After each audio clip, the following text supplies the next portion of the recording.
ஏய் பெரியவனே, சின்னவனே, என்னப்பா இதெல்லாம்? அண்ணன் தம்பிக்குள்ள எதுக்குப்பா இந்த தேவையில்லாத மனஸ்தாவங்கள்? எல்லோரும் ஒண்ணு தெரிஞ்சுக்குங்கப்பா.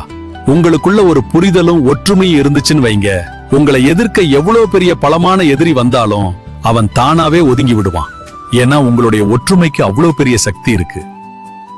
ஆனா நீங்க ரெண்டு பேரும் இப்படி மாத்தி மாத்தி பனிப்போர் போட்டுக்கிட்டீங்கன்னா, the enemies around you will not only laugh, everyone in this society will start mocking you and laughing at you. They are already laughing, aren't they? உங்களை சுத்தி இருக்கிற எதிரிங்க மட்டும் சிரிக்க மாட்டாங்க, இந்த சமூகத்துல இருக்கிற அத்தனை பேருமே உங்களை கேலி செஞ்சு சிரிக்க ஆரம்பிச்சிருவாங்க. ஏற்கனவே சிரிச்சுக்கிட்டு தான் இருக்காருங்க. நாம எப்ப பிரிவோம் அதை வச்சு வேடிக்கை பார்க்கலான்னு ஒரு கூட்டமே காத்துட்டு இருக்குப்பா. அதனாலதான் சொல்றேன், தயவு செஞ்சு விட்டு கொடுத்து போங்கப்பா. அண்ணனை தம்பிங்க, you know, when you stand together, half of their strength is gone. Be each other's support, that is your real strength. Your family once was like